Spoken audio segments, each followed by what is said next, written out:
بسم اللہ الرحمن الرحیم۔ منہج کارپوریشن جدہ برائے پروڈکشن و ڈسٹریبیوشن آپ حضرات کی خدمت میں قصص الانبیاء کا مبارک سلسلہ پیش کرنے کی سعادت حاصل کر رہا ہے۔ اب آپ اس مبارک سلسلے کا چھٹا حلقہ سماعت فرمائیں۔ برادران اسلام، واجب الاحترام بزرگوں، دوستوں، بھائیوں، عزیز نوجوانوں، قصص الانبیاء علیہم الصلاۃ والتسلیم کے سلسلہ دروس میں سیدنا ابراہیم الخلیل علیہ السلام کے بارے میں ہم درس میں آیات مبارکہ کی تلاوت کے بعد تشریح و تفصیل کر رہے تھے۔ سیدنا ابراہیم الخلیل علیہ السلام نے جب اپنی قوم سے، اپنے خاندان سے وقت کی مقتدرہ قوتوں سے ٹکر لی اور بتوں کو توڑ ڈالا، جو الحمدللہ آپ سن چکے، تو اتنی بڑی ناکامی کے بعد چاہیے تو یہ تھا کہ ان کو کچھ عقل آتی، چاہیے تو یہ تھا کہ وہ کچھ حقائق کو سمجھ لیتے، مسائل کو سمجھ لیتے کہ بھی جو ٹوٹ گئے ہیں وہ خدا کیسے ہو سکتے ہیں، یا خدا کے درمیان اور ہمارے درمیان واسطہ کیسے بن سکتے ہیں، جو اپنی حفاظت نہ کر سکیں وہ ہمیں کیا چھڑائیں گے۔ یعنی ان کو مسئلہ سمجھ آنا چاہیے تھا، لیکن بجائے سمجھ آنے کے جہالت میں اور دشمنی میں اور عداوت میں وہ اتنے آگے بڑھ گئے کہ انہوں نے ایک فیصلہ کیا کہ یہاں قرآن پاک نے سورۃ الصافات میں فرمایا ہے کہ انہوں نے آپس میں یہ طے کر لیا، قالوا ابنوا لہ بنیانا فالقوہ فی الجحیم، اور دوسری جگہ قرآن کہتا ہے قالوا حرقوہ وانصروا آلہتکم ان کنتم فاعلین۔ دوسری جگہ قرآن کہتا ہے کہ سب نے مل کے فیصلہ کیا کہ حضرت ابراہیم کو جلا دو۔ یہاں بھی قرآن نے دوسرے اسلوب میں بیان کیا کہ قالوا بنوا لہ بنیانا فالقوہ فی الجحیم، انہوں نے کہا کہ ایک عمارت بنائے، ایک دیوار بنائے، جگہ بنائے، آگ جلائے، اس میں اس کو ڈال دیں، اعوذ باللہ، آگ میں، تاکہ ابراہیم علیہ السلام جو ہے وہ جل۔ تو علماء کرام نے اور مورخین نے لکھا ہے کہ وہ ایک جگہ تھی حبیہ، اس جگہ میں ایک ارض تھی، ارض صلبہ، یعنی خشک زمین، بالکل بنجر بیکار قسم کی زمین۔ تو 1 میل بئی ضرب 1 میل میں انہوں نے دیوار دی اور اس میں آگ کے لیے لکڑیاں جمع کرنی شروع، اور ان کی جہالت کا یہ عالم تھا کہ وہ، یعنی ان کی عورتیں، مرد منتیں مانتے تھے کہ میرا بچہ بیمار ہے، دکھ ہے، پریشانی میں مبتلا ہوں، خدا کرے ٹھیک ہو جائے تو میں ابراہیم کو جلانے کے لیے اتنی لکڑیاں ڈالوں گا۔ اصل بات یہ ہے کہ آپ ان واقعات کو، اللہ کے قرآن کے جو واقعات ہیں، یہ تاریخی قصے نہیں ہے کہ ہم پڑھیں اور گزر جائیں، یا ہم جیسے قصے کہانیوں کی کتابیں سرانے رکھ لیتے ہیں کہ یار نیند نہیں آ رہی، ذرا تھوڑا سا پڑھ لو۔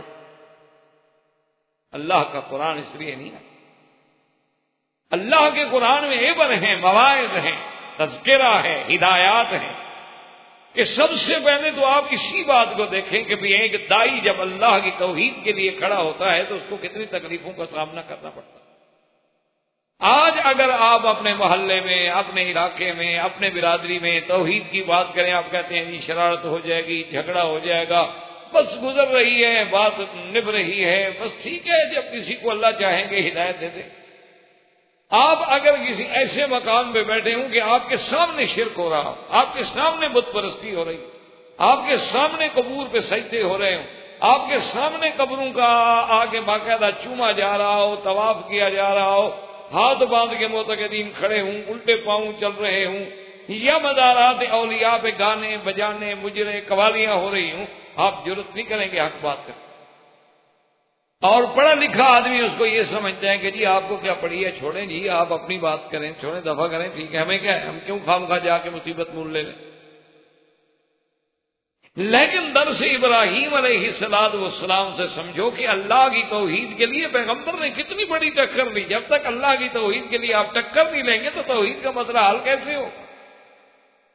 آپ تو اس نسخے کو گھر میں لے کے بیٹھے رہے مخالفت کے ڈر سے کہ مخالفت ہوگی.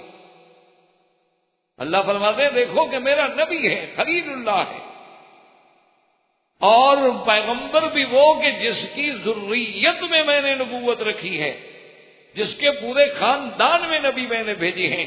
اس کے امتحان کا عالم دیکھو کہ ساری قوم ایک طرف ہے، باپ ایک طرف ہے، ماں ایک طرف ہے، قوم ایک طرف ہے. صرف کھڑا نہیں، یہ نہیں کہہ رہا کہ تم غلط کر رہے ہو، نصیحت کرتے رہے، ہدایت کرتے رہے، تقریر کرتے رہے.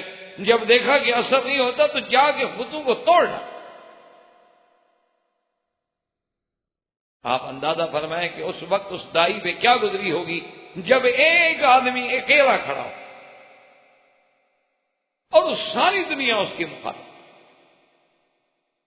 اور اسی طرح ہمیں ان دروس سے یہ سبق ملتا ہے کہ جہالت کی حد دیکھو کہ بتوں کے پوجنے والے، پتھروں کے پوجنے والے خود کہہ رہے ہیں کہ بھئی یہ بولتے نہیں ہیں، یہ بول کے بتا بھی نہیں سکتے، اعتراف بھی کر رہے ہیں لیکن پھر چوم بھی رہے ہیں.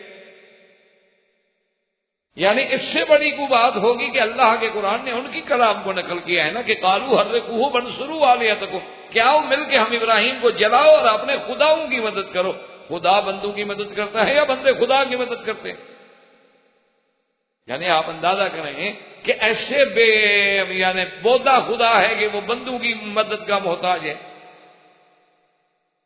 لیکن اس کے باوجود بھی قومیں کھڑی ہیں، عقیدہ وہی ہے. یہی عالم بعین ہی آج ہمارے مسلمانوں میں ہے کہ ہمارے کروڑوں مسلمان، کروڑوں، 1-2 لاکھ نہیں، کروڑوں مسلمان جو ہیں وہ قبروں پہ سجدے پہ اور قبر پرستی پہ اور قبروں پہ مانگنے میں مبتلا ہیں. حالانکہ ان کو پتا ہے کہ ان کو دفن ہم نے کیا ہے، ان کی قبریں ہم نے کھودی ہیں، ان پر روزے ہم نے بنائے ہیں، ان کے مدار ہم نے بنائے ہیں، یہاں پر مسجدیں ہم نے بنائی ہیں، ان سارا انتظامات ہم نے کیا ہے. تو سارے انتظامات ہم کر رہے ہیں، لیکن اب مشکل کشا وہ ہو گئے. وہی عالم ہے کہ بھئی جو اس دور میں جہالت تھی، جو نوح علیہ السلام کے زمانے میں جہالت تھی، جو ابراہیم علیہ السلام کے زمانے میں جہالت تھی، جو سرکار دو عالم صلی اللہ علیہ وسلم سے پہلے جہالت تھی، وہی آج بھی موجود ہے. یعنی آپ بڑے بڑے لکھے، چلو بھی ٹھیک ہے، آپ کہہ سکتے ہیں بھی ہمارے لوگ کچھ جاہل ہوتے ہیں، ٹھیک، چلو زیادہ پڑھے لکھے نہیں. اچھا بھی ہندو جو ہیں ان میں بھی اکثریت جاہلوں کی، لیکن یہودی نصرانی تو پڑھے لکھے ہیں. ان کا تو عام بندہ بھی جاہل نہیں ہوتا، ان کے یہاں تو تعلیم لازمی ہے. ان کو تو اب آپ انہی کے بارے میں دیکھ لیں کہ ان کے مذہب کا کیا عالم ہے کہ آپ 1 ہفتہ گناہ کرتے رہیں اور پادری کے سامنے آ کے اپنے گناہوں کا اقرار کر دیں، وہ معاف کر دیں. یعنی آپ اندازہ فرمائیں کہ گناہوں کی معافی کا چارج جو ہے وہ پادری صاحب کے پاس ہے، اور پادری خود بھی چاہے وہ گناہوں میں مبتلا ہو. اور کتنا عجیب سا عقیدہ ہے کہ جی ہم سلیب کی اس لیے قدر کرتے ہیں، ہم نے گلے میں رکھی ہوئی ہے، ہم جیب پر نشان بناتے ہیں، گھر سے نکلنے سے پہلے ہم کراس کا نشان بناتے ہیں کہ عیسیٰ علیہ السلام کو جو سلیب دیا گیا نا، اس کو ہم یاد کر رہے ہیں کہ عیسیٰ علیہ السلام جو ہے وہ سولی پہ چڑھ گئے اور ہمارے سارے گناہوں کا کفارہ کر گئے. وہ اللہ کے بندے جب سولی پہ چڑھ گئے، جو اپنی ذات کو نہیں بچا سکے، تمہیں کیا بچائیں گے؟ ان کو بھی سمجھ نہیں آتا. تو اس لیے اب آپ ان قرآن کے ان واقعات کو جب پڑھیں تو اس میں ذرا غور کریں اور ایک آیت کو بار بار پڑھیں. ایک دفعہ نہیں، آپ 3-4 آیتیں مثلا پڑھیں، لیکن ان کو بار بار پڑھیں. اللہ کے قرآن کا معجزہ دیکھیں کہ آپ جتنا زیادہ پڑھیں گے اور غور کریں گے، قرآن خود بخود سینے میں اترنا شروع ہو جائے گا، چاہے وہ آپ زبان نہ بھی جانتے ہوں، آپ ترجمہ نہ بھی جانتے،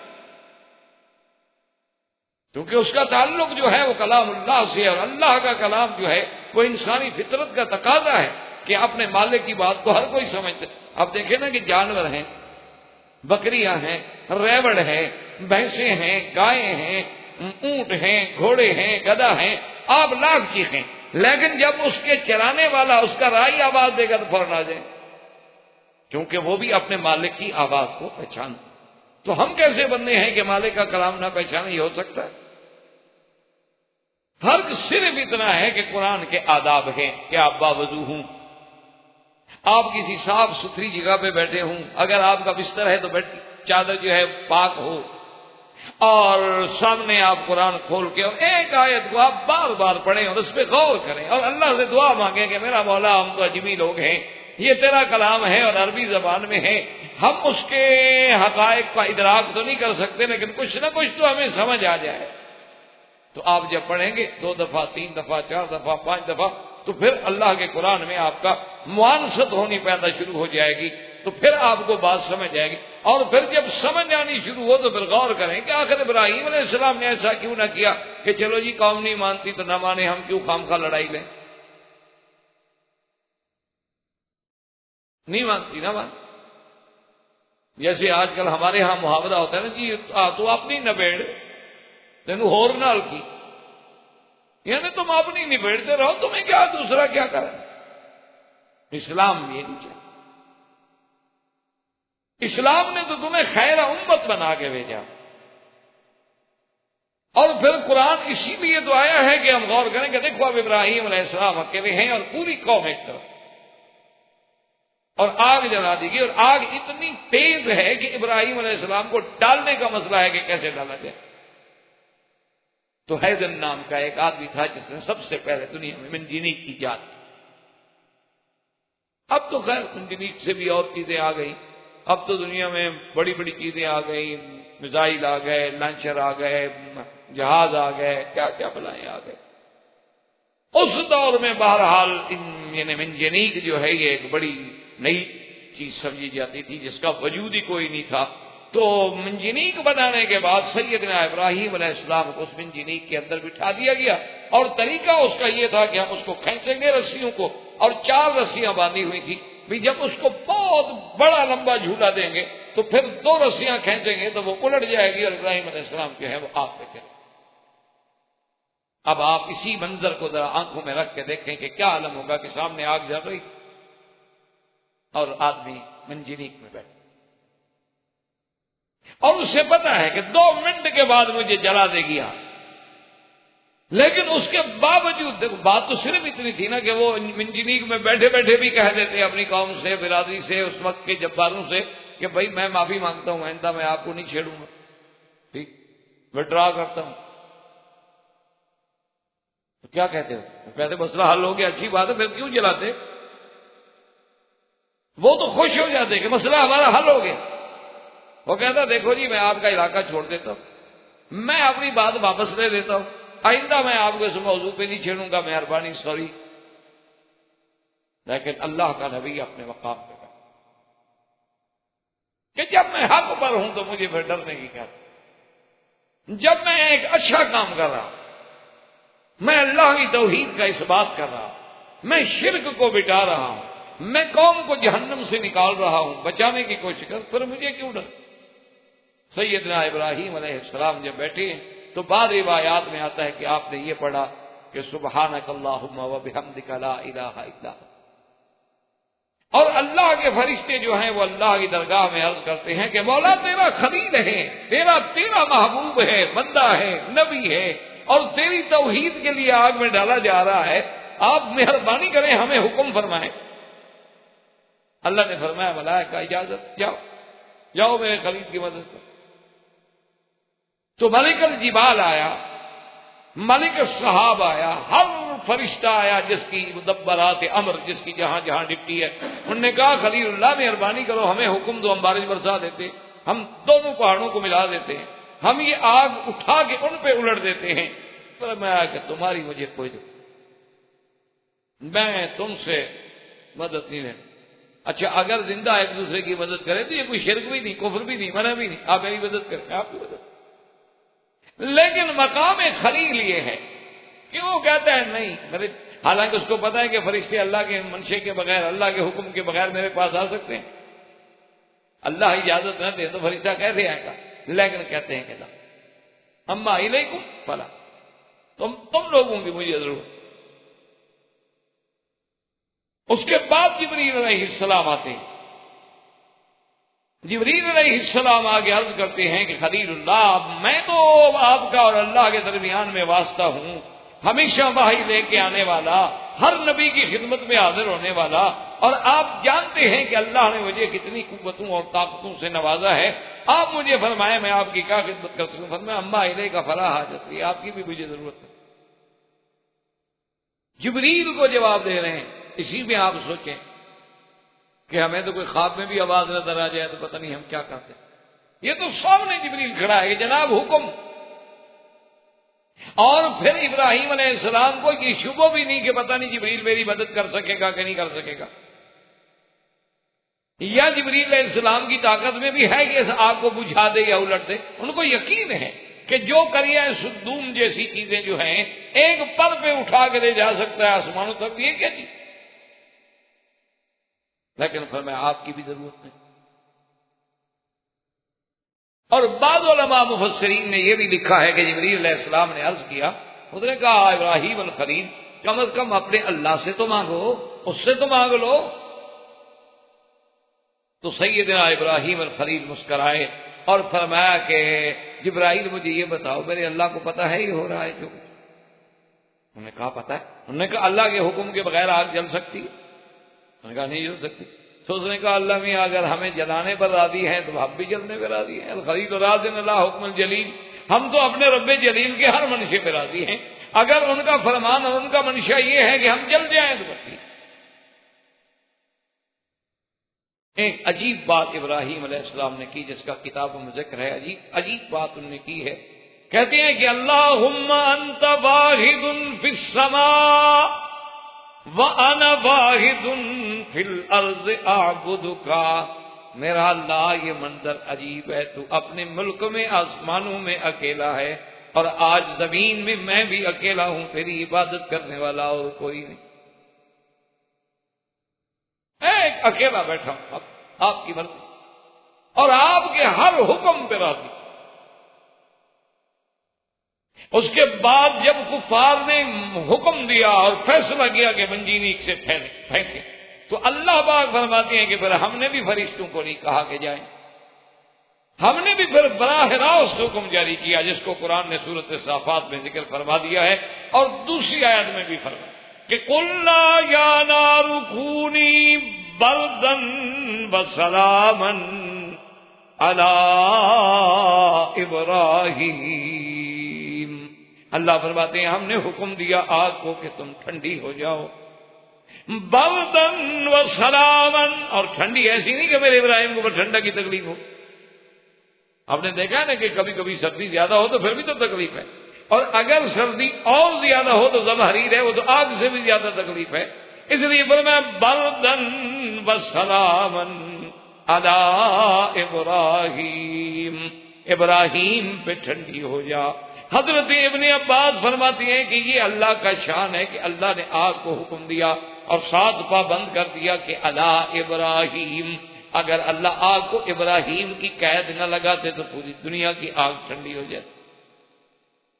اور پھر آگ نے عجیب منظر ہے کہ جب حکم ملتا ہے تو آگ صرف ان رسیوں کو تو جلا رہی ہے کہ حضرت ابراہیم علیہ السلام کے کپڑے بھی اتارے گئے اور باندھا بھی، تاکہ کسی طرح بھی نکل کے بھاگ نہ سکے، کسی طرح بھی اپنے آپ کو بچاؤ نہ کر سکیں، اپنا دفاع بھی نہ کر سکیں، ہاتھ بندھے ہوئے ہیں، کپڑے اترے۔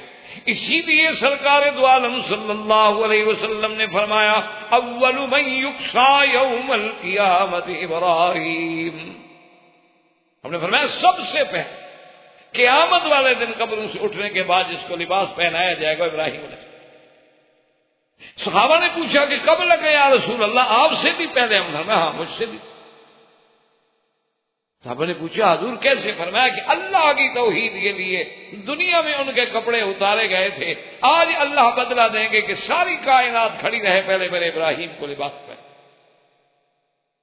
تو ابراہیم علیہ السلام جب آگ میں ڈالے گئے تو صحیح روایات میں بخاری میں بھی موجود ہے، تو اس وقت زبان پہ کیا کلمہ تھا؟ کہا حسبنا اللہ، حسبنا اللہ ونعم الوکیل۔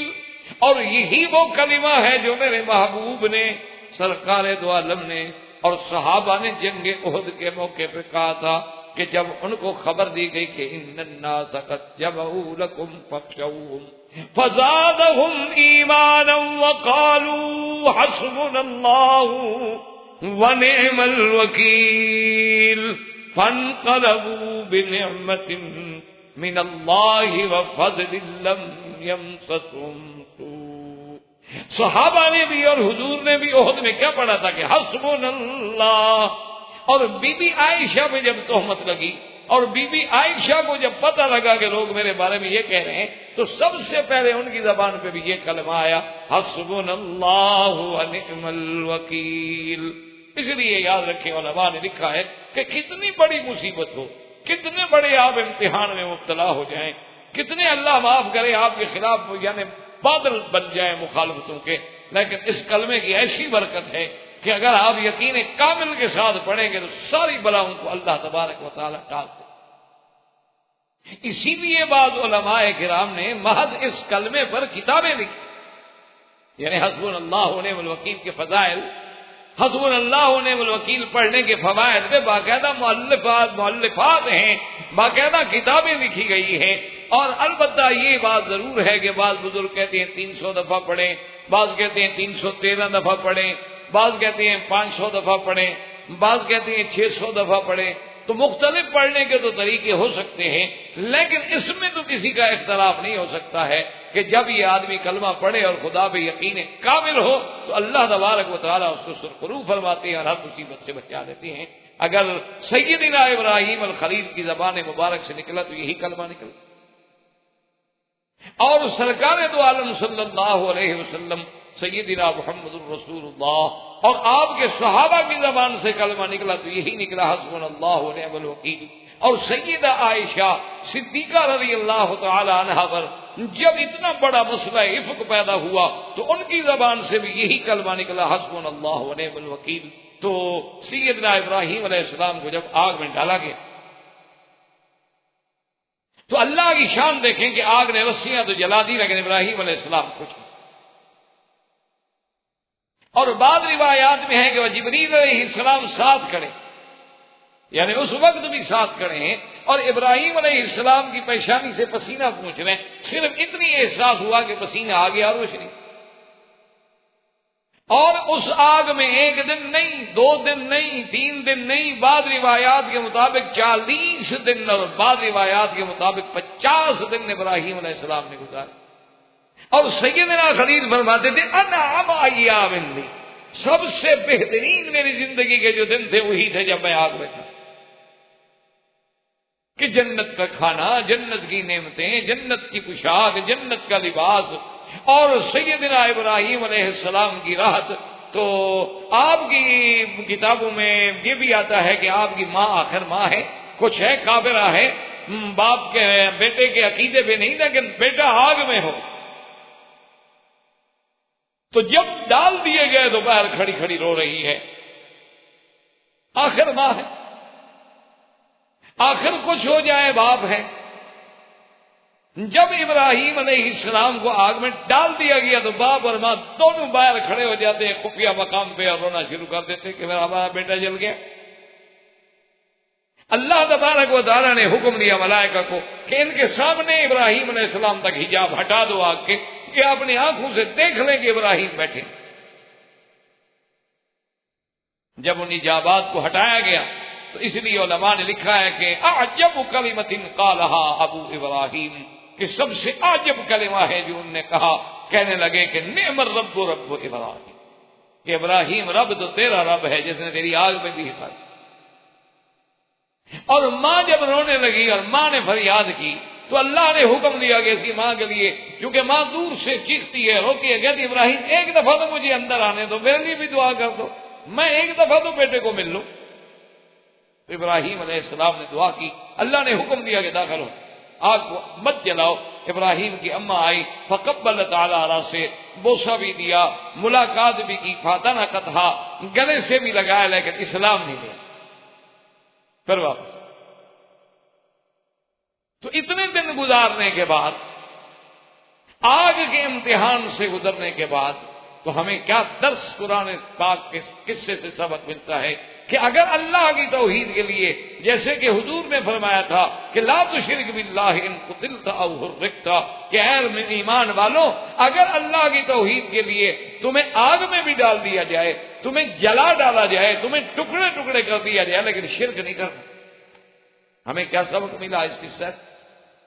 یہی وہ بات تھی نا آخر جس نے سیدنا بلال رضی اللہ تعالی عنہ کو تڑپنے پہ مجبور کر دیا کہ تڑپ رہے ہیں، انگاروں پہ ڈالا جا رہا ہے، آگ پہ ڈالا جا رہا ہے، سینے پہ پتھر رکھے جا رہے ہیں، کوڑے برسائے جا رہے ہیں، اور اسی شدت عذاب میں بلال بے ہوش ہو جاتے ہیں۔ لیکن جب ہوش آتا ہے تو زبان پہ ایک ہی بات ہے، احد احد۔ تو سیدنا ابراہیم علیہ السلام آگ سے بھی نکلا۔ اب جب آگ سے نکل آئے تو اس آگ کے فوراً بعد انہیں اس وقت کے بادشاہ نے بلایا۔ اب اسے پتہ لگ گیا بھی عجیب بات ہے، اس کا مطلب یہ ہے کہ ہم اس کا مقابلہ یوں تو نہیں کر سکتے، اس کا معنی ہے کہ اس کے ساتھ کوئی ڈائلاگ کریں، مذاکرات کریں۔ اور اسے یہ ضرور ناز تھا کہ میں بادشاہ ہوں، میرے پاس اتنا بڑا ملک ہے، اور پھر میرے وزیر ہیں، مشیر ہیں، اور ابراہیم علیہ السلام اکیلا ہے جس کا کوئی ساتھی بھی نہیں۔ چلو اگر ہم اس طرح اس کو شکست نہیں دے سکے، وہ آگ سے بھی کسی طرح بچ گیا ہے، تو اب اس کا علاج یہ ہے کہ ہم اس کے ساتھ بات کرتے ہیں تاکہ ہم اسے باتوں میں شکست دے سکیں، شاید تاکہ ہمارا مسئلہ حل ہو جائے۔ ورنہ یہ تو عجیب بات ہو گئی کہ پوری طاقت ایک طرف ہے، اکیلا ابراہیم ایک طرف ہے، اور وہ بھی جوان آدمی، فتح یذکرہم یقال لہ ابراہیم۔ بادشاہ نے حکم دیا کہ ابراہیم علیہ السلام میرے پاس آئیں اور میرے ساتھ بات کرنے فرمائیں۔ مشہور تاریخی روایات کے مطابق یہ بادشاہ جو ہے ملک بابل، اور اس کا نام تھا نمرود۔ اور یہ بات بھی ہمیں تاریخ میں پتہ چلتا ہے کہ دنیا میں 4 بادشاہ ایسے گزرے ہیں جنہوں نے اپنے دور میں گویا پوری دنیا پہ حکومت، ورنہ ان کے بعد کوئی ایسا آدمی پھر نہیں آیا، یعنی اپنے اپنے دور۔ آج تو دنیا بدل گئی، آج تو حالات ہی بدل گئے۔ وہ 4 بادشاہ جو تھے، 2 مسلمان اور 2 کافر۔ مسلمانوں میں 2 بادشاہ جنہوں نے پوری دنیا پہ گویا کہ سلطنت کی ہے، ایسی کسی کو نہیں ملی۔ ایک سیدنا سلیمان علیہ السلام اور ایک ذوالقرنین۔ یہ ایسے دونوں بادشاہ ہیں کہ ان کو اللہ نے جو چیز اور جو نعمتیں اور جو قوت اور جو طاقت اور جو شوکت اور جو وسعت عطا فرمائی وہ کسی کو نہیں۔ اور کافروں میں بھی 2 بادشاہ گزرے ہیں، ایک نمرود اور ایک بخت نصر۔ انہوں نے بھی اپنے دور میں گویا کہ پورے اس وقت کے آبادی پہ حکومت کی ہے۔ ان میں یہ نمرود تھا جس نے 400 سال تک حکومت کی۔ اس دور میں لوگوں کی عمر جو ہے 500 600 1000 سال۔ تو یہ نمرود جو ہے ملک بابل جو ہے بہت بڑا جابر، جبار، متکبر۔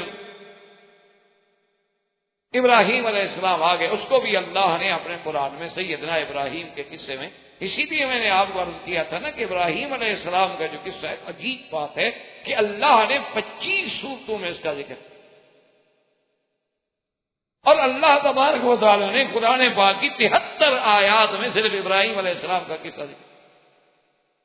تو اس مناظرہ ابراہیم علیہ السلام نمرود کے ساتھ جو اس کو بھی اللہ نے قرآن الم تر الی الذی حاج ابراہیم فی ربہ ان آتاہ اللہ الملک اذ قال ابراہیم ربی الذی یحیی ویمیت قال انا احیی وامیت قال ابراہیم فإن اللہ یأتی بالشمس من المشرق فأت بها من المغرب فبہت الذی کفر واللہ لا یہدی القوم الظالمین۔ اللہ فرماتے ہیں کہ میرے نبی علم تر الی الذی، یعنی علم تعلم، رؤیت جو ہے یہاں علم کے معنی میں ہے کہ میرے محبوب آپ کو علم ہے کہ ابراہیم علیہ السلام کا جو بادشاہ ہے وقت کے ساتھ مناظرہ ہو، وہ بادشاہ کون تھا؟ نمرود. اور مناظرہ جب ہوا تو نمرود نے بھی دعویٰ کیا تھا کہ میں بھی خدا ہوں. ابراہیم علیہ السلام نے کہا کیسے تم خدائی کا دعویٰ کرتے ہو؟ خدا تھوڑے ہو تم. میں کہا کیوں؟ تم مجھے خدا نہیں مانتے؟ انہیں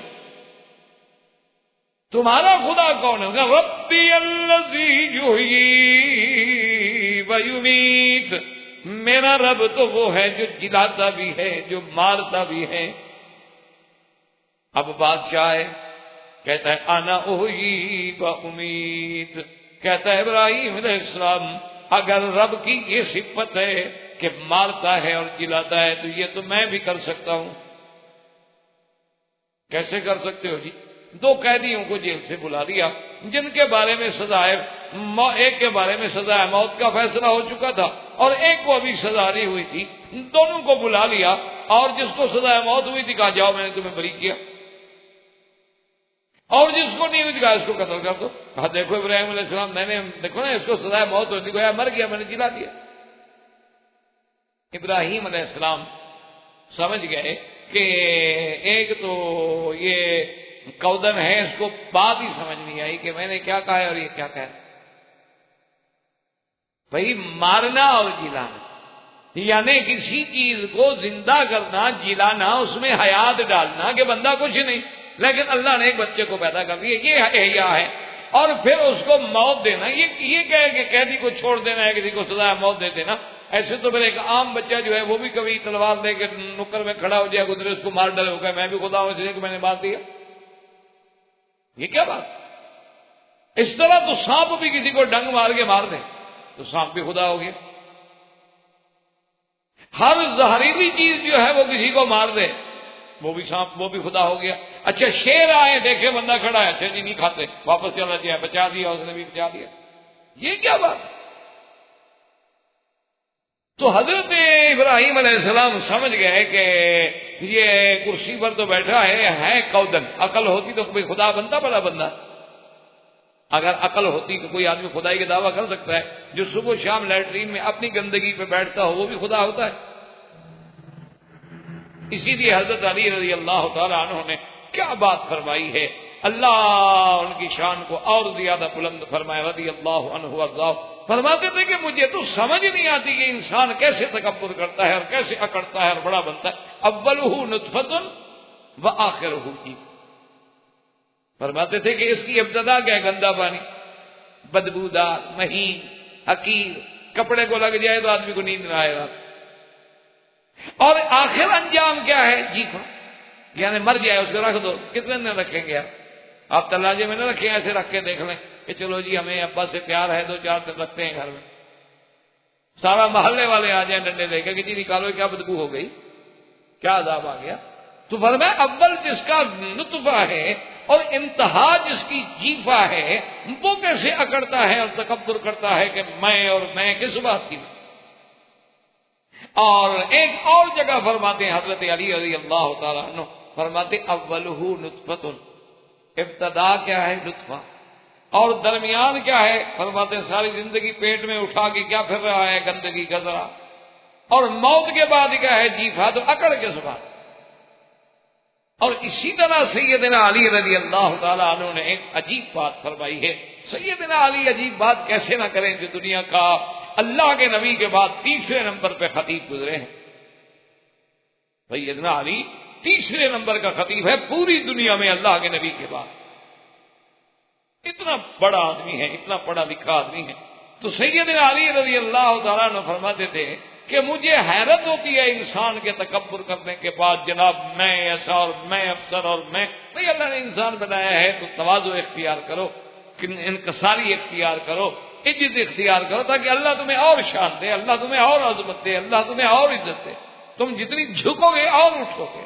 آپ نے دیکھا ہے نا کہ جس درخت پہ جس شاخ پہ ثمر لگا ہوا وہ شاخ ہمیشہ جھک، اور جس درخت پہ کچھ نہ ہو ٹنڈ کھڑا ہوگا اکڑ کے. دیکھ لیں آپ جا کے ہر وہ شاخ جس میں ثمر لگا ہو جب جائے اسے لازماً جھکنا. تو حضرت علی رضی اللہ تعالیٰ نے کیا جی بات فرمائی. فرمایا مجھے حیرت ہے کہ انسان سب سے اعلیٰ غذا انسان کی کیا ہے؟ شہد. اور فرمایا وہ شہد کیا ہے؟ ایک کیڑے کا فضلہ ہے، گندگی ہے کیڑے کی. شہد کی مکھیاں گندگی نکالتی ہیں نا، وہی تو شہد ہے. اور کیا ہوتی ہے؟ کھاتی ہیں، جو نکالا وہ شہد ہے. کہا اس کی اعلیٰ ترین غذا جو ہے وہ ایک مکھی کا گند ہے. اور کہنے لگے اس کا اعلیٰ ترین لباس کیا ہے جی؟ فلاں آدمی بڑا آدمی ہے جی، ریشمی کپڑے پہنتا ہے. ریشم کیا ہے؟ کیڑے کا گند ہے. اور میں اس کا اعلیٰ لباس کیا ہے؟ وہ بھی کیڑے کی گندگی. اعلیٰ خوراک کیا ہے؟ وہ بھی کیڑے کی گندگی. اور خود اٹھا کے کیا پھر رہا ہے؟ وہ بھی گندگی. مرنے کے بعد کیا بن جانا ہے؟ وہ بھی گندگی. اور اس کے بعد بھی کہے کہ میں خدا ہوں. اس لیے سیدنا ابراہیم علیہ السلام سمجھ گئے کہ کرسی پہ بیٹھا ہے اور معلوم ہوتا ہے کہ حضرت جو ہیں اس کو تو سمجھ ہی نہیں. عجیب بادشاہ. اچھا ویسے خیر بادشاہ ہوتے ایسے ہیں، اللہ ماشاء اللہ. ہمارے یہاں تو عام محاورہ ہے، کہتے ہیں نہیں بادشاہ ہے. بادشاہ آدمی کیا مانا؟ یعنی کچھ نہیں سمجھتا بادشاہ، اس لیے محاورہ ہو جاتا. کیوں؟ اصل وہ سمجھتی اس لیے نہیں کہ سمجھنے والے اور لوگ ہوتے ہیں تو ان کی اپنی سمجھ پھر کام کرنا چھوڑ دے. وہ ہمارے یہاں ایک نواب آپ بہالپور تھے، انہوں نے اپنے مشیر کو حکم دیا کہ کچھ مجسٹریٹ بھرتی کرنے ہیں اور کچھ ان کے ریڈر اور کچھ کلرک کو. انہوں نے کہا ٹھیک. تو وہ مشیر صاحب نے جب بھرتی کی نا جی ماشاءاللہ، جو بی اے ایم اے تھے ان کو تو بنایا ریڈر اور کلرک، اور جو میٹرک پاس اور مڈل پاس تھے ان کو بنا دیا مجسٹریٹ. اب جناب وہ سارے اسٹیٹ میں بڑی عجیب سی بات ہو گئی کہ یہ اچھا مشیر ہے. بھئی ایک آدمی بیچارے نے ایم اے کیا ہے وہ تو بنے گا کلرک اور ریڈر، اور جو میٹرک پاس ہے یا مڈل پاس ہے وہ بن گیا ہے جناب مجسٹریٹ. نواب آپ بہالپور کو شکایت کی گئی کہ حضرت یہ کیسی بھرتی ہے؟ یہ تو دنیا کا کوئی نرالا نظام ہم نے دیکھا ہے. تو نواب صاحب نے اس کو بلایا، کہا مشیر صاحب یہ آپ نے کیا حرکت کی؟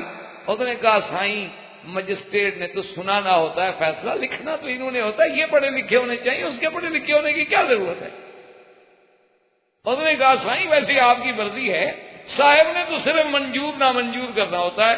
اس نے نہ لکھنا ہے نہ اس نے شہادتیں قلم بند کرنی ہے، اس نے تو آرڈر سنانا ہے. سنانے کے لیے مڈل پاس کافی ہے. تو اس لیے جب یہ عالم ہو، آج میں پڑھ رہا تھا ایک آدمی کا کہ وہ نوکری ڈھونڈنے کے لیے حضرت تشریف لائے ایک اسکول کے پرنسپل، کالج کے پرنسپل کے پاس کہ چوکیدار کی جگہ خالی ہے مجھے وہ دے دو. تو اس نے کہا کچھ پڑھے لکھے؟ اس نے کہا کہ نہیں. اس نے کہا دستخط تو کر لیتے؟ اس نے کہا نہیں جناب میں تو انگوٹھا لگاتا ہوں. اس نے کہا پھر میں نوکری نہیں دیتا. نہ دی. وہ جناب یونین کونسل کا الیکشن لڑا، چیئرمین بن گیا. ڈسٹرکٹ کونسل کا الیکشن لڑا، ڈسٹرکٹ کونسل میں آ گیا. بنتے بنتے منسٹر بن گیا. اور ایز اے وزیر اسی کالج کا وزٹ کرنے کے لیے آیا. پرنسپل سارے لائن لگے ہوئے ہیں، وزیر صاحب آ رہے ہیں. تو سارا دورہ بھگتنے کے بعد جب جانے لگے تو پرنسپل کو بات تو یاد تھی نا، تو اس نے ایسا ایسا کہا. اس نے کہا جناب کاش کہ آپ کچھ پڑھے لکھے ہوتے تو پتہ نہیں آپ کہاں پہنچتے. اس نے کہا پھر آپ کا چپراسی ہوتا. اس نے تو اس انداز میں کہ بھی میں اس کو یاد بھی دلا دوں اور برا بھی تو نہ سمجھے نا، وزیر ہے نا، نوکری سے نہ نکال. کہا سر آپ نے دیکھے نا کیسے ترقی کی ہے، اگر آپ پڑھے لکھے ہوتے تو پتہ نہیں آپ کیا بنتے. انہوں نے کہا پھر آپ کا چپراسی ہوتا، چوکیدار ہوتا. شکر ہے میں پڑھا ہوا نہیں تھا. تو جب یہ عالم ہو تو اس لیے ابراہیم علیہ السلام کو بات سمجھ آئی. انہوں نے کہا یہ تو سمجھا ہی نہیں، عجیب آدمی ہے. ایک قیدی کو چھوڑ دو بس میں مارتا ہوں جلاتا ہوں. تو اب ابراہیم علیہ السلام نے فرمایا کہ میں ایسی بات کروں ایک تو عامت الناس کو بھی سمجھ آئے. اس لیے علماء نے لکھا ہے کہ یہ بھی ہمیں درس ملتا ہے انبیاء سے کہ جب مناظرہ کر رہے ہو یا مقابلہ کر رہے ہو یا باطل کے ساتھ ٹکر لے رہے ہو تو ایسی بات کرو جو عامت الناس کو سمجھ. عامت الناس کی سمجھ میں اگر بات نہ آئے، جیسے حضرت حسین علی صاحب رحمۃ اللہ علیہ کا اور حضرت پیر مہر علی شاہ صاحب رحمۃ اللہ علیہ کا ایک مسئلے پہ مناظرہ ہو گیا. دونوں اپنے وقت کے جید عالم تھے. تو جب مناظرہ ہوا تو حضرت مولانا حسین علی صاحب نے قرآن کی ایک آیت پڑھی تو اس کا ترجمہ بیان فرمایا. تو پیر صاحب نے فرمایا کہ حضرت پہلے یہ بتائیں کہ یہ کون سی کلی ہے. تو حضرت حسین نے کہا پیر صاحب کیا کہہ رہے، یہ کلی جزی کہاں سے نکل رہی؟ میں قرآن پڑھتا ہوں تم کلیاں نکال کے بیٹھے ہو. تو اس لیے بات یہ ہے، آپ کو کلی جزی ایک باریک سی ایک علمی اصطلاح ہے، عام لوگوں کو کیا پتا کہ کلی کیا ہے جزی کیا ہے. ذاتی کیا ہے، حقیقی کیا ہے، عطائی کیا ہے، حکمی کیا ہے، ان کو کیا پتا ہوتا ہے ان مصطلحات کا؟ ابراہیم علیہ السلام نے اب پھر وہ بات کی جو حصن ظاہراً بھی ہو، آپ نے فوراً حکم دیا، فرمایا اچھا کوئی بات نہیں، فَإِنَّ اللَّهَ يَأْتِي بِالشَّمْسِ مِنَ الْمَشْرِقِ فَأْتِ بِهَا مِنَ الْمَغْرِبِ۔ ایک تو وہ حران سارے بت پرست بھی تھے، آگ پرست بھی تھے، اور نجوم پرست بھی تھے، سورج اور چاند کے بھی پوجا کریں۔ آپ نے فرمایا کہ میرا رب وہ ہے جو سورج کو روزانہ مشرق سے نکالتا ہے، اگر تو بھی خدا ہے تو ایک دن کے لیے کم از کم اس کے نظام کو الٹ دو، ایک دن کے لیے تو اس کو مغرب سے یوں گھما دو۔ ان اللہ یاتی بالشمس من المشرق فات بها من المغرب فبہت الذی کفر واللہ لا یہدی القوم الظالمین۔ اب جب ابراہیم علیہ السلام نے یہ دلیل پیش کی تو کافر ہکا بکا رہ گیا، حیران ہو گیا کہ کیا جواب دوں۔ اللہ فرماتے ہیں کہ ہم ظالموں کو ہدایت نہیں کرتے، ہدایت تو ان کو ملتی ہے جو میرے آگے جھکنے والے ہوتے ہیں، جو حد سے نکلنے والے ہوں، تجاوز والے، ان کو تو ہدایت نہیں ملتی۔ اب کیا جواب دے، کہاں کیسے سورج کو پھیر کے لے آئے؟ لیکن ایک بات یاد رکھیں کہ اللہ کی شان دیکھیں کہ سرکار دو عالم صلی اللہ علیہ وسلم نے فرمایا ہے کہ علامات قیامت میں سے ایک علامت قیامت یہ بھی ہے کہ طلوع الشمس من مغربہا، کہ سورج جو ہے مشرق کے بجائے مغرب سے نکلے گا، مغرب سے طلوع ہوگا۔ اور حضور صلی اللہ علیہ وسلم نے فرمایا کہ اذا طلعت الشمس من مغربها اغلقت ابواب التوبہ، کہ جب سورج مغرب سے نکل آئے تو اب توبہ کے دروازے بس اب توبہ ختم۔ تو علماء نے کتنی بڑی اچھی بات، انہوں نے کہا اور بھی تو نشانیاں ہو سکتی تھیں، لیکن سورج کو مغرب سے کیوں نکالا جائے گا؟ انہوں نے کہا وجہ یہ ہے کہ اگر آج بھی کوئی جاہل یہ کہہ دے کہ بھئی نمرود تو سورج کو مغرب سے نہ نکال سکا، لیکن ابراہیم کے رب نے کبھی مغرب سے نکالا ہے؟ بھئی نمرود تو لاجواب ہو گیا، نمرود سے تو جواب نہ بنا، فبہت الذی کفر۔ لیکن اگر آج بھی کوئی بدبخت، کوئی کافر، کوئی ہندو، کوئی یہودی یہ کہہ دے کہ چلو جی نمرود نہ نکال سکا لیکن ابراہیم علیہ السلام کے خدا نے کبھی نکالا، تو معلوم یہ ہوتا ہے کہ اس کی تو روٹین ایسی ہے کہ اس کو کوئی بھی نہیں چھیڑ سکتا۔ اس لیے اللہ تبارک و تعالیٰ نے ایک دن رکھا ہے اپنی قدرت کے اظہار کے لیے کہ ہم جب چاہیں گے تو اس کو یوں بھی پھیر سکتے ہیں، اور پھر سورج کو وہ مغرب سے نکالیں گے۔ اب جناب نمرود لاجواب ہو گیا، اب کوئی بات بنتی نہیں، کیا کریں؟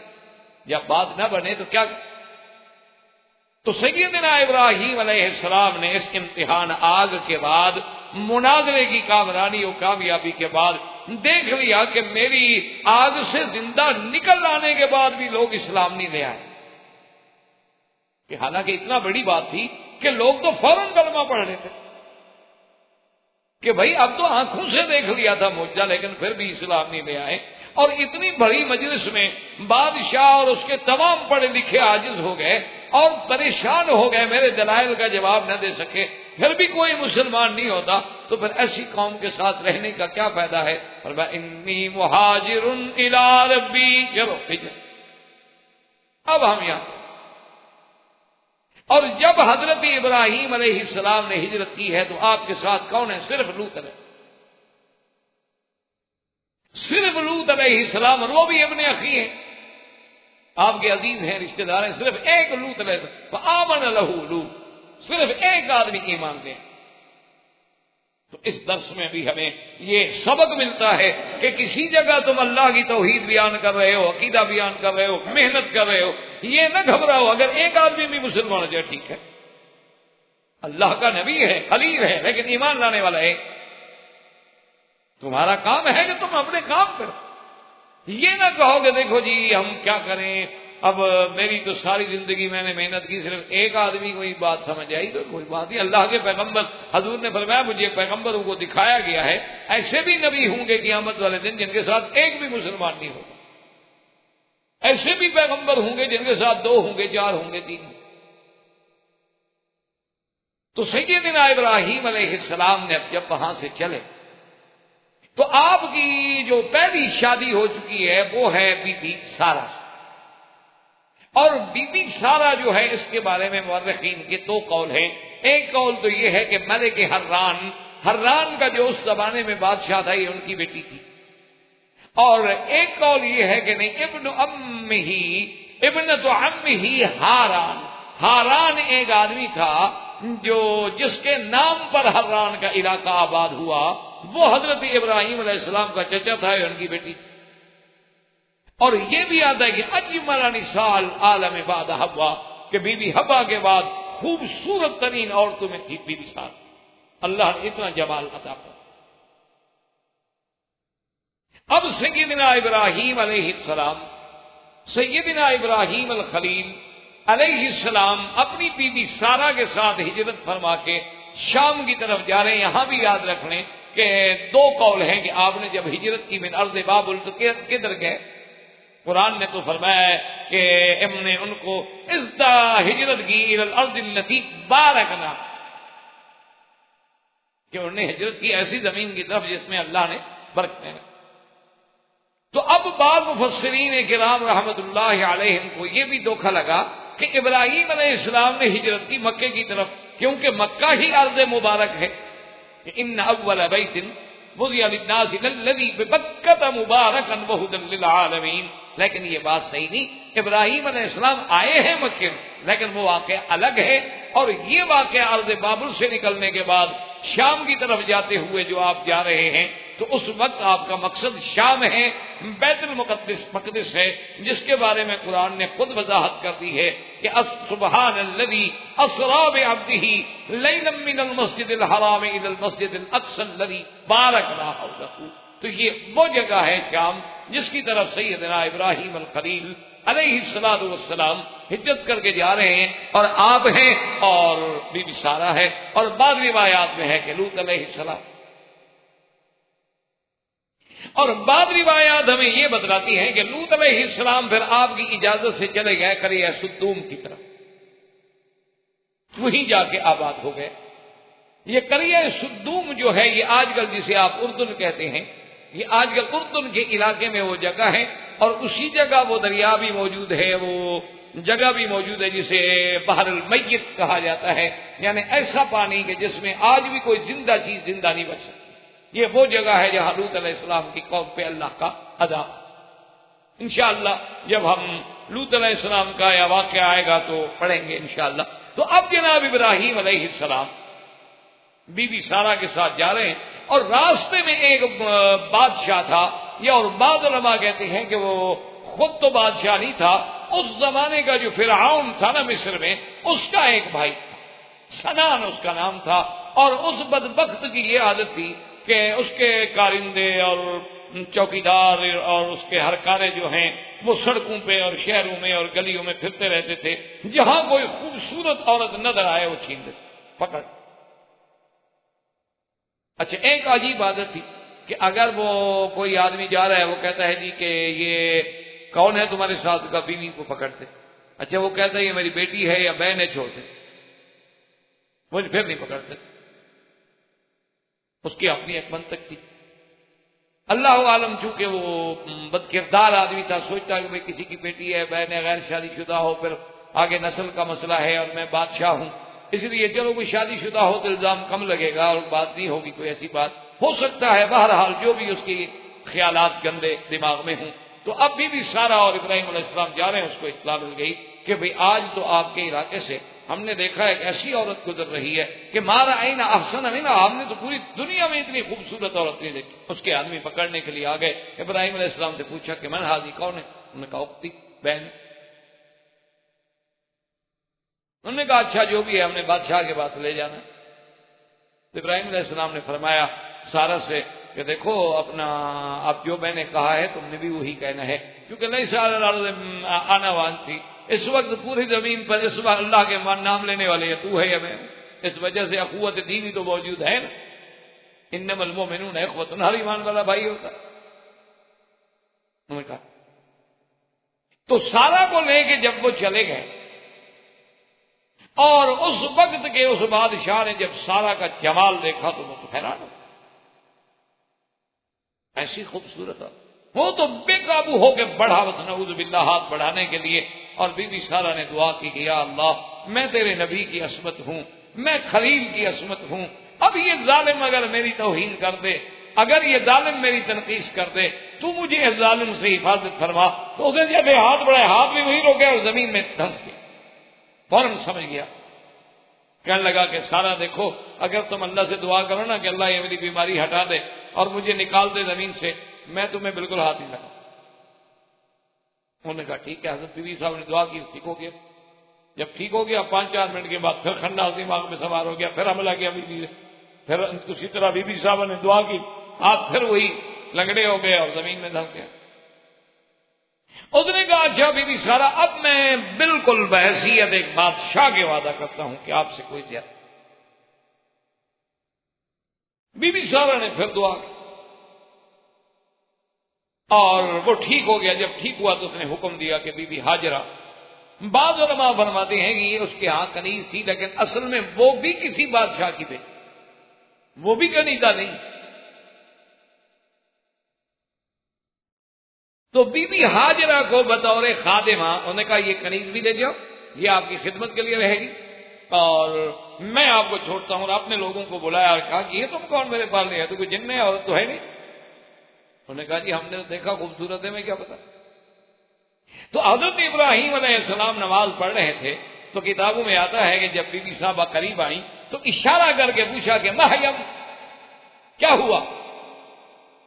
تو بی بی صاحبہ نے کہا کہ رد اللہ کید الکافر والفاجر فی نہرہ، اللہ نے اس بادشاہ کا کفر، اس کا ظلم جو تھا، اللہ نے اس کے مکر کو اسی کے اوپر الٹ دیا ہے۔ اللہ نے مجھے محفوظ رکھا ہے، اللہ نے میری عصمت کی حفاظت کی ہے، اور انہوں نے مجھے بی بی ہاجرہ بھی ساتھ دی ہے بطور خدمت کے، اور ہدیہ لے کے میں واپس آئی ہوں۔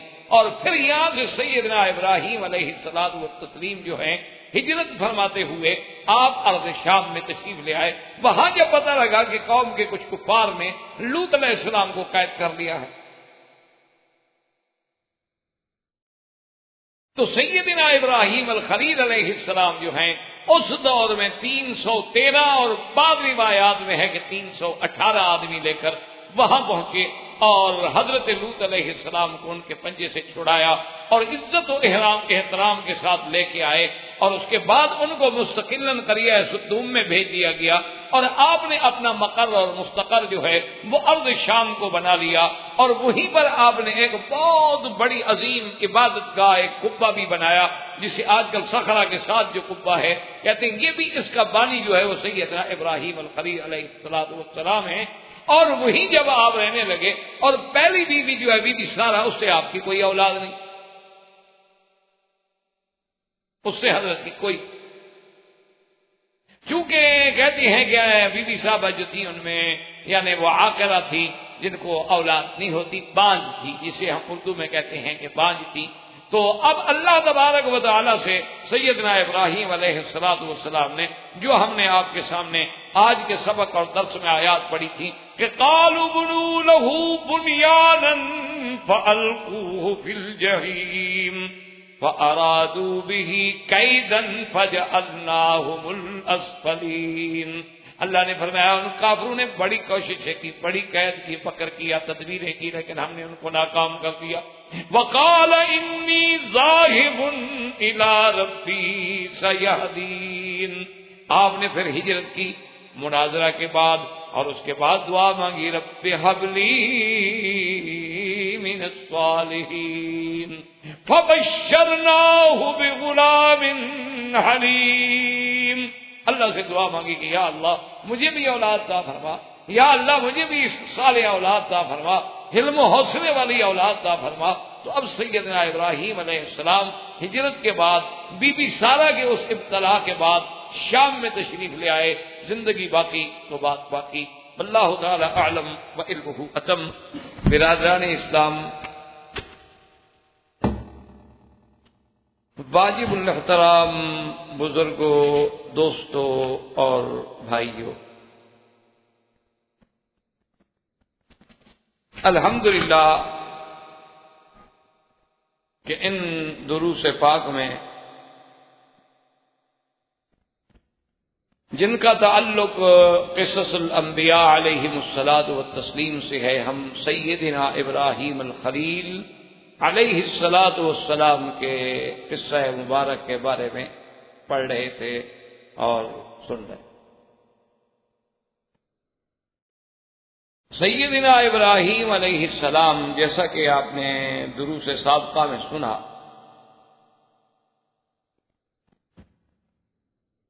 کہ جب ہجرت کر کے تشریف لے جا رہے تھے تو راستے میں ایک جابر بادشاہ نے آپ کی بیوی، آپ کی زوجہ محترمہ بی بی سارہ کو زبردستی آپ سے چھینا،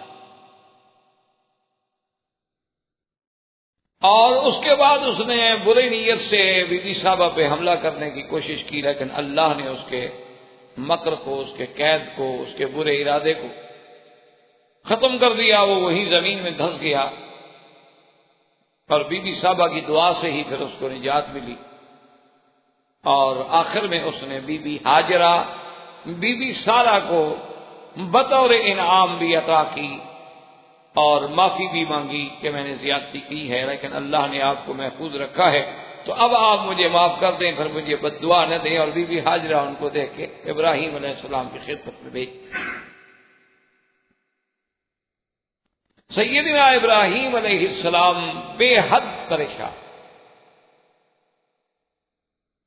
کہ آخر ایک انسان ہو، اس کی بیوی کو کوئی ظالم چھین کے لے جائے تو اس پہ کیا گزرتی ہے، جب پتہ بھی ہو کہ وہ ظالم اس قسم کا آدمی ہے، غلط کار ہے.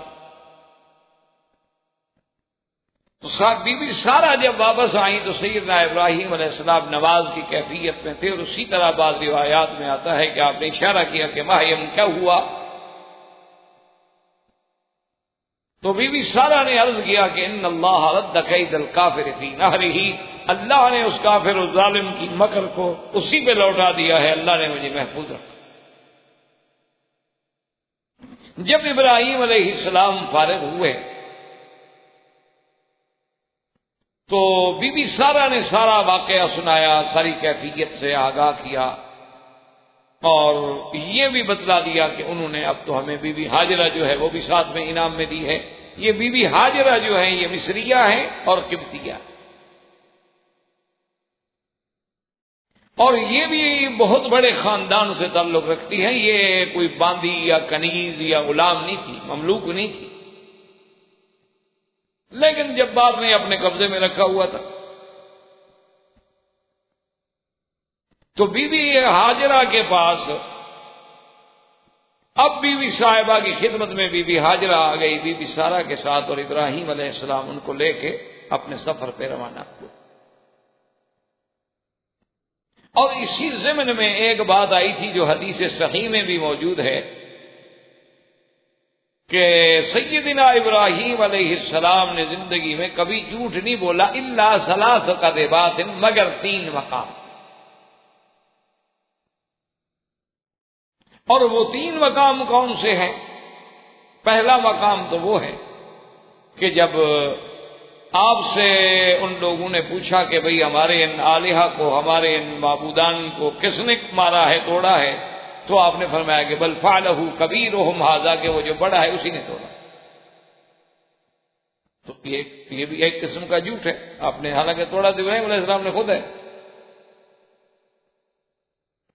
اور دوسری بات یہ تھی کہ جب قوم آئی ان کو دعوت دینے کے لیے کہ آپ ہمارے ساتھ عید پہ چلیں، ہمارے ساتھ جشن میں شریک ہوں، فنظر نظرۃ فی النجوم فقال انی سقیم، آپ نے آسمان کے تاروں کی طرف دیکھا اور کہا کہ میں تو بیمار ہوں، حالانکہ بیمار نہیں تھا. اور تیسری بات جو ہے سیدنا ابراہیم علیہ السلام کے بارے میں کہی گئی کہ جب اس جبار بادشاہ نے آپ کی بیوی کو پکڑا تو آپ نے یہ بات بتلا دی تھی کہ اگر وہ تم سے پوچھے کہ تم کون ہو تو بتلا دینا کہ میں بہن، چونکہ مجھ سے پوچھا ہے کہ تمہارے ساتھ کون ہے تو میں نے کہا ہے کہ میری بہن ہے. تو تم نے بھی یہی بات کہنی، حالانکہ وہ بہن نہیں تھی. تو گیا، لہذا یہ صحیح حدیث مبارک میں ہے، اور اس میں لفظ بھی یہی آتے ہیں کہ ثلاث کذبات، بھئی یہ 3 جھوٹ ہیں بہرحال. لیکن ایک بات یاد رکھیں محدثین نے اور علماء نے، مفسرین نے، جن کو اللہ نے قرآن و حدیث سے ایک نسبت اور اس کی فہم عطا فرمائی ہوتی ہے اپنی رحمت سے، انہوں نے کہا ہے کہ یہ بطور ظاہر تو کہا گیا کذب، ورنہ حقیقت میں یہ کذب نہیں تھا، اللہ کے نبی تو معصوم ہوتے۔ اگر اللہ کا نبی نعوذ باللہ اس سے جھوٹ بولنا ثابت ہو جائے تو پھر اعتبار کیا ہے اس کا؟ پھر تو اس کی ساری دعوت کا قصہ ہی ختم ہو جاتا ہے کہ ہو سکتا ہے نعوذ باللہ یہ بھی جھوٹ بول رہے ہو۔ تو انہوں نے کہا کہ یہ چیزیں ایسی ہوتی ہیں کہ جن کو ظاہر میں یعنی اعتبار ظاہر تو کہہ دیا جاتا ہے کذبات، لیکن حقیقتاً اگر ہم اس پہ غور کریں اور فکر کریں تو وہ کذبات نہیں ہیں۔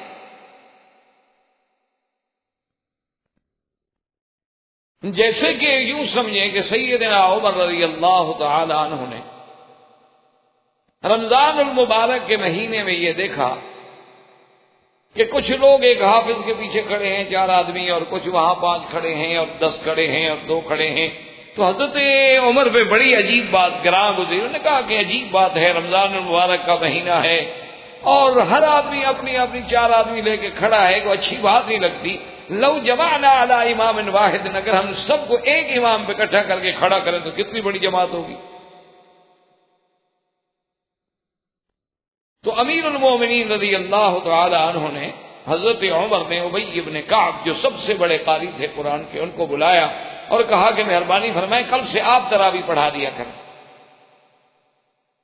اور تمام صحابہ کو حکم دے دیا ابھی تراویح صرف ابی ابن کعب کے پیچھے ہوگی، بعد میں اگر کسی نے قرآن پڑھنا ہے منزل پڑھنی ہے اپنی پڑھتا رہے، لیکن تراویح جو ہے وہ صرف حضرت ابی ابن کعب کے پیچھے ہوگی۔ اب جناب جب دوسری رات آئی اور حضرت ابی ابن کعب نے تراویح پڑھانی شروع کی اور اتنی بڑی مسجد حضور پاک کی مسجد بھر گئی، تو حضرت عمر خوش ہوئے، فرمایا کہ ماشاءاللہ دیکھیں نا آج کتنا اللہ کی عبادت کا منظر آ رہا ہے، نعمت البدعۃ ھذہ، کہ بھی یہ بڑی اچھی بدعت۔ اب حالانکہ اس پر لفظ تو بدعت کا اطلاق کیا گیا،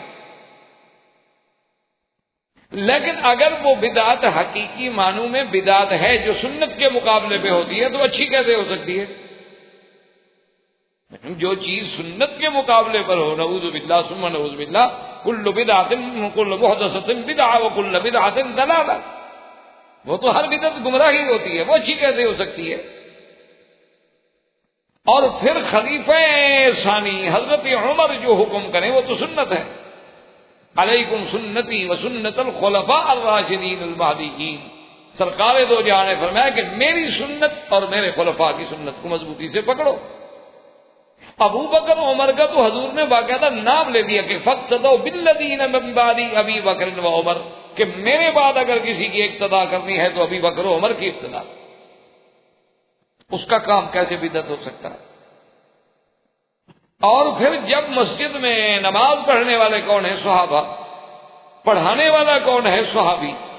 تو جب سارے صحابہ کسی مسئلے پہ اکٹھے ہو جائیں اور اعتراض نہ کریں تو اجماع صحابہ ہو گیا۔ اجماع صحابہ کا تو وہی مقام ہے جو سنت رسول کا مقام ہے، تو وہ بدعت کیسے ہو سکتا ہے؟ تو اس لیے بات سمجھیں کہ بدعت کا معنی ہوتا ہے نئی چیز۔ تو حضرت عمر نے فرمایا کہ ہے تو نئی چیز نا، کہ جی پہلے ہر کوئی علیحدہ علیحدہ پڑھتا تھا اور آج ماشاءاللہ ایک امام کے پیچھے کھڑے ہو کے تراویح پڑھی جا رہی ہے، ایک نئی چیز ہے لیکن ہے بہت اچھی۔ اس سے مراد وہ لغوی بدعت مراد ہے، اصطلاحی اور شریعت والی بدعت مراد نہیں۔ اچھا، اسی طرح بات ہوتا ہے، اس کو کہتے ہیں توریہ فی الکلام، یعنی اپنی بات کو ایسے انداز میں کریں کہ دوسرے کو سمجھنے میں مشکل پڑ جائے، تو اس کو کہتے ہیں توریہ۔ کہ جب بھی اخت موسیٰ علیہ السلام، موسیٰ علیہ السلام کی بہن اپنے بھائی کو ڈھونڈتے ڈھونڈتے ڈھونڈتے جب فرعون کے گھر میں پہنچی، دیکھا کہ اتنی عورتیں اور اتنا ہے اور ایک بچہ ہے رو رہا ہے، پوچھا بھی کیا بات ہے؟ پہچان بھی گئی کہ موسیٰ میرا بھائی ہے؟ پوچھا بھی کیوں رو رہا ہے؟ انہوں نے کہا کسی کا دودھ نہیں پیتا بچہ۔ کتنی دائیاں بلائی گئیں، کتنی عورتیں بلائی گئیں، کتنی مرضیاں بلائی گئیں، دودھ والی خواتین کو طلب کیا گیا، بچہ منہ نہیں لگاتا اور بھوکا ہے، رو رہا ہے۔ تو بی بی صاحب نے کہا کہ اچھا میں تم کو ایک گھرانے کے بارے میں خبر دیتی ہوں، وَلَدُلُّكُمْ إِلَىٰ أَهْلِ بَيْتٍ يَدْخُلُونَ، ایک گھرانے کے بارے میں خبر دیتی ہوں، ہم لہو ناصحون، اور وہ گھرانہ اس کو سنبھال لے گا، وہ بیوی بڑی صالحہ ہے، بڑی نیک ہے، اور وہ خیر خواہ بھی ہے۔ آپ بیوی کے منہ سے نکل تو گیا نا کہ ہم لہو ناصحون، وہ گھرانہ جو ہے موسیٰ علیہ السلام کا خیر خواہ ہے۔ تو فرعون تو بڑا کایا تھا، اس کو تو فوراً شبہ ہو گیا، اس نے کہا اسے پوچھو اس کو کیسے پتا ہے کہ وہ گھرانہ اس بچے کا خیر خواہ ہے؟ اس کا مطلب ہے بچے کو جانتی ہے کہ ہمیں پتا ہے کس کا بیٹا ہے۔ تو اب جناب وہ تفتیشی افسران جو ہوتے ہیں آگے، شاہ کے وفادار جو شاہ سے زیادہ خوش آمدی ہوتے ہیں، وہ جناب جب آگے بڑھے تو انہوں نے کہا کہ کیسے تمہیں پتا لگا؟ آخر تم نے یہ جو کہا، اس نے کہا تم سمجھے نہیں، میں نے کہا ہم لہو ناصحون، یعنی فرعون کا خیر خواہ ہے وہ گھرانہ، میں نے یہ تھوڑا کہا کہ موسیٰ علیہ السلام کا خیر خواہ ہے، میں نے کہا ہم لہو ناصحون۔ میرا مقصد تو یہ تھا کہ ہم لہو، یہ نہیں تھا کہ لہو ایسے کام کا میرے گلے پڑ گیا، میں نے یہ تھوڑا کہا کہ موسیٰ ہم ناصحون علی موسیٰ، میں نے نام لیا، میں نے کہا ہاں نام تو نہیں لیا، انہوں نے کہا اب یہی تو میں کہہ رہی تھی کہ وہ گھرانہ بھی اچھا ہے اور خاد فرعون کا بھی بڑا خیر خواہ ہے، بادشاہ کا بھی بڑا نمکخوار۔ انہوں نے کہا ہاں پھر تو ٹھیک تھا، تو اب توریہ ہو گیا۔ حالانکہ بظاہر دیکھا جائے تو بی بی صاحبہ کا کہنے کا مقصد یہ تھا کہ بھائی تھا نا، زبر نہ ہو سکا، کہہ بیٹھی بیچاری، لیکن جواب میں توریہ کر کے اس کو کذب نہیں کہا گیا۔ اسی طرح سیدنا ابی بکر صدیق رضی اللہ تعالی عنہ فرماتے ہیں کہ ہجرت کی رات میں جب سرکار دو عالم سیدنا محمد الرسول اللہ صلی اللہ علیہ وسلم آگے آگے جا رہے تھے اور میں تھوڑا پیچھے چل رہا تھا تاکہ راز نہ کھل جائے، تو اتفاق سے ایک آدمی نکل آیا اور اس نے پوچھا کہ من هذا الرجل؟ اس نے کہا ابو بکر یہ آگے جو بندہ جا رہا ہے یہ کون ہے؟ اب حضرت صدیق فرماتے ہیں کہ میرے لیے تو مسئلہ پیدا ہو گیا کہ اگر میں بتا دوں کہ محمد الرسول اللہ صلی اللہ علیہ وسلم تو صاف بات ہے کہ ان کو شبہ ہوگا کہ اگر اللہ کے نبی ہیں تو وہ کیوں جا رہے ہیں اس وقت، اور اگر میں نہ بتاؤں تو صدیق ہو کے جھوٹ کیسے بولوں؟ تو اب میں نے کہا بھی کیا بتاؤں؟ اللہ نے فوراً میرے دماغ میں بات ڈال دی، میں نے کہا رجل یہدینی سواء السبیل، ایک بندہ ہے راستہ بتلاتا ہے۔ اب بات تو ٹھیک ہے، اللہ کا نبی راستہ ہی تو بتلاتا ہے، صراط مستقیم ہی تو بتلاتا ہے، تو جھوٹ بھی نہیں۔ اچھا اس نے کہا اچھا کوئی بندہ جا رہا تھا جس نے راستہ پوچھا ہے، وہ راستہ بتلانے والا تھا، چلا گیا، تو بات بھی رہ گئی اور جھوٹ بھی۔ اس کو کہتے ہیں توریہ فی الکلام، یعنی ایسے انداز میں کلام کی جائے کہ اس کلام کا رخ جو ہے دونوں طرف پھیرا جائے، لیکن مقصد اس کا فائدہ ہے، کسی کو بچانا، کسی کی جان بچانی ہے، کسی کا تحفظ کرنا ہے، ورنہ خدا نہ خواستہ دشمن کو پتہ چل جاتا تو حضور صلی اللہ علیہ وسلم کو کتنا نقصان پہنچا۔ تو سیدنا ابو بکر صدیق نے توریہ۔ اسی طرح ایک معاملہ ہوتا ہے جو مصطلحات علماء میں اس کو یہ کہتے ہیں کہ آپ ایک ایسی بات کریں کہ مقصد آپ کا یہ ہوتا ہے کہ جب یہ بات میں کروں گا تو اس کا جواب میرے مخالف سے نہیں بن پڑے گا، اور جب جواب نہیں بن پڑے گا تو پھر میں اس پہ ضرب ماروں گا، تو وہ بھی جھوٹ نہیں ہوتا، دراصل اپنے اس مسئلے کو واضح کرنے کے لیے ایک بات کو کرنے کا ایک انداز ہوتا ہے۔ کہ جب انہوں نے پوچھا کہ جی ہمارے خداؤں کو بتوں کو کس نے توڑا ہے، انہوں نے کہا فعلہ کبیرہم ھذا، بڑے نے، اور ساتھ یہ بھی کہہ دیا فاسألوہم ان کانوا ینطقون، پوچھ لو ان سے۔ اب واپس آ کر نے کہا جی وہ تو بولتے نہیں ہو، یہی تو موسیٰ ابراہیم علیہ السلام ان کو کہلانا چاہتے تھے نا کہ آپ نے منہ سے یہ بدبخت بولے نا، تو جی وہ ہمارے وہ تو بولتے نہیں، وہ تو کیسے بتا سکتے ہیں، وہ تو کچھ نہیں بتا سکتے۔ اف لکم ولما تعبدون من دون، اور ظالموں خود کہہ رہے ہو کہ کچھ بتا نہیں سکتے، جو اپنے مارنے والے کو نہیں بتا سکتے، جو اس کا ہاتھ پکڑ کے اس کو نہیں روک سکتے، تمہارے نفع نقصان کے مشکل کشا کیسے بن سکتے ہیں، تمہارے حاجت روا کیسے بن سکتے ہیں؟ تو ایک بات ہوتی ہے اس بات کو کہنے کے لیے، تو بظاہر تو یہ ہے کہہ دیا کہ کبیرہم ھذا، بظاہر تو جھوٹ ہے، حالانکہ جھوٹ نہیں، مقصد یہ تھا کہ ان کو اللہ کی توحید تک پہنچانے کا ذریعہ یہ تھا کہ ایسی بات کرو کہ برخصم کے پاس کوئی جواب ہی نہیں۔ اسی طرح جب انہوں نے فرمایا کہ من نظر نظرۃ فی النجوم وقال انی سقیم، کہ تاروں کی طرف دیکھا، چونکہ وہ تو خود تاروں کو مانتے تھے نا، ان کے نزدیک تو تارے سارا نظام چلانے والے ہیں، اور کہا انی سقیم، میں بیمار ہوں۔ تو علماء نے لکھا کہ کہنے کا مقصد یہ تھا اس سے بڑی کوئی بیماری ہوگی اللہ کے نبی کی کہ اس کے سامنے شرک ہو رہا، یہ تو روحانی بیماری میں مبتلا۔ تو ابراہیم علیہ السلام نے کوئی جھوٹ نہیں بولا۔ یا مانا یہ ہوتا ہے سقیم مانا کہ میں بیمار ہونے والا ہوں، یعنی خیال ہے کہ میں تو آگے کسی وقت بیمار ہو سکتے ہیں، وہ بھی جھوٹ نہیں ہے، وہ بھی جھوٹ نہیں ہے، کسی وقت بھی ابراہیم علیہ السلام بیمار ہو سکتے ہیں۔ اور اسی طرح جو بی بی سارہ کے بارے میں فرمایا کہ وہ میری بہن ہے، یہ بھی جھوٹ نہیں تھا، اس لیے کہ آپ نے یہ باقاعدہ وضاحت کی کہ لم یکن فی الارض احد سوا، اس وقت زمین پر تیرے اور میرے سوا کوئی کلمے پڑھنے والا نہیں، کوئی مسلمان۔ تو جب ہم دونوں ہی مسلمان ہیں صرف، تو صاف بات ہے کہ اسلام کا رشتہ تو یہی ہے کہ انما المؤمنون اخوۃ، کہ ہر کلمے پڑھنے والا ایک دوسرے کا بھائی ہوتا ہے، اس اعتبار سے اس کو بہن کہنا کوئی حرام نہیں۔ اسی طرح اگر دیکھا جائے تو ہر آدمی بھی حضرت آدم و حوا کی اولاد ہے، تو اس لحاظ سے بھی ایک باپ ایک ہی ماں ہے ہم سب کے۔ اگر مادہ بعیدہ دیکھا جائے تو باپ بھی ایک ہے اور ماں بھی ایک ہے، مادہ قریبہ دیکھا جائے تو باپ اور ماں الگ الگ ہو جائیں گے۔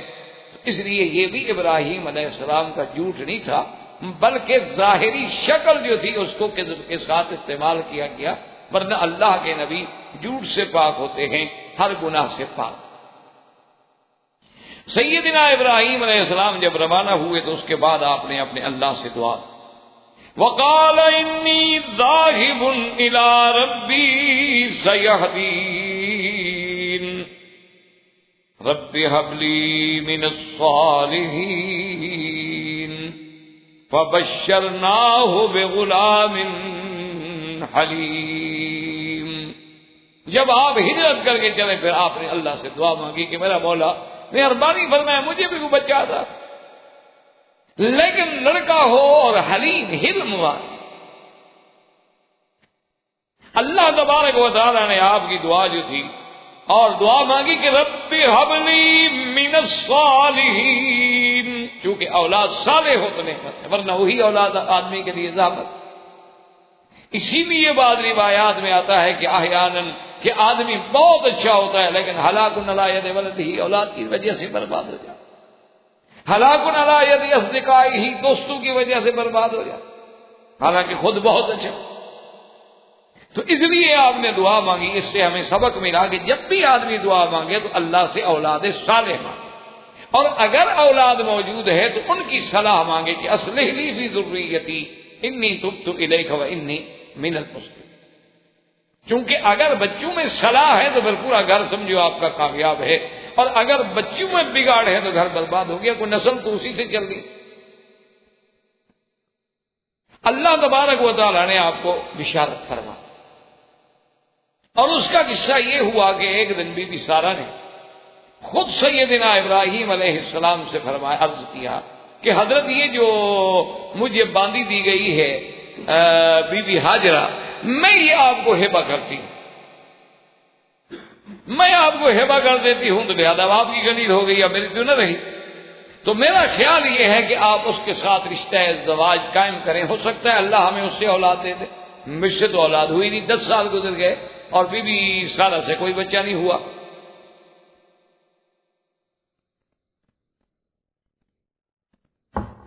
حضرت ابراہیم علیہ السلام نے ان کی بات مان لی۔ اس وقت آپ کی عمر تقریباً 86 سال۔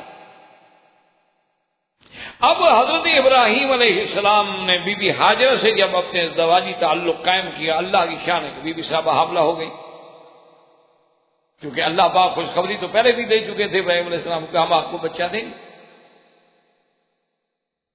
اب جب بی بی صاحبہ حاملہ ہوئی تو خدا کی شان ہے کہ قدرتی یہ یعنی فطرتی بات ہے کہ ایک عورت گھر میں ہو، بیوی ہو، چاہے اس میں لاولد ہو، اس سے کوئی اولاد نہ ہو، بانج ہو، آدمی دوسری شادی کرے اور وہ حاملہ بھی ہو جائے تو لازمی بات ہے کہ اس کا دماغ تو پھر ذرا اونچا ہو جاتا ہے، اس کو تفاخر تو پیدا ہوتا ہے نا کہ دیکھو میں اچھی ہوں نا۔ تو اب بی بی ہاجرہ جو تھی وہ تھوڑا سا اس میں بڑے پن کا اظہار ہو گیا۔ جب بڑے پن کا اظہار ہوا تو بی بی سارہ غصے میں آ گئی، انہوں نے کہا عجیب بات، میری کنیز تھی، میں تمہیں کنیز بنا کے لے آئی، میں نے ہی الٹا اجازت دی، اب مجھے آنکھیں دکھاتی ہو، عجیب بات۔ تو بی بی ہاجرہ نے خوف سے، کیونکہ بی بی سارہ نے شکایت کی باقاعدہ ابراہیم علیہ السلام کو کہ بی بی ہاجرہ کا کردار اور رویہ تم نے دیکھا ہے کہ وہ میرے ساتھ اکڑ کے بات کرتی ہے، تو آپ نے فرمایا ففعلی ما شئت، جو چاہو تم کرو، تم ہی نے تو کہا تھا، ورنہ میں نے تو خواہش نہیں کی۔ تو بی بی ہاجرہ جو ہے وہاں سے اس مقام سے چلی گئی، ایک مقام تھا وہاں پہ چشمہ تھا، پانی تھا، تو وہاں بی بی صاحبہ چلی گئی۔ ایک دن وہاں اکیلے بیٹھی ہیں کہ اللہ نے ایک فرشتے نے آگے خبر دی، فرمایا کہ بی بی کیوں گھبرا رہی، پتا ہے کہ تمہارے بطن میں کون ہے؟ تمہارے بطن میں جو بچہ ہے وہ تو بڑی شان والا بچہ ہے، اور اس کی ذریت میں اللہ ایسی عظیم شخصیتیں پیدا کرے گا جو مشارق الارض و مغاربہا، مشرق اور مغرب تک جن کا دبدبہ ہوگا اور حکومت ہوگی۔ تم تو اتنے بڑے بیٹے کی ماں بننے والی ہو، تم کیوں چھوٹی چھوٹی باتوں میں گھبرا رہی ہو؟ اور ساتھ یہ بھی بتایا کہ فَإِذَا وَلَدْتِ، کہ جب وہ بچہ پیدا ہو فَسَمِّيهِ اسماعیل، اس کا نام بھی اسماعیل رکھنا۔ تو بی بی صاحبہ کو بڑی تسلی ہوئی۔ اب بی بی صاحبہ واپس آ، اسی دور میں کچھ روایات یہ بھی آتی ہیں کہ ایک دن بی بی سارہ کو پھر غصہ آیا، پھر جو غصہ آیا تو انہوں نے کہا کہ واللہ لأقطعن، خدا کی قسم ہے کہ میں بی بی ہاجرہ کے 3 اعضاء جو ہے نا کسی وقت موقع ملا تو کاٹ دوں۔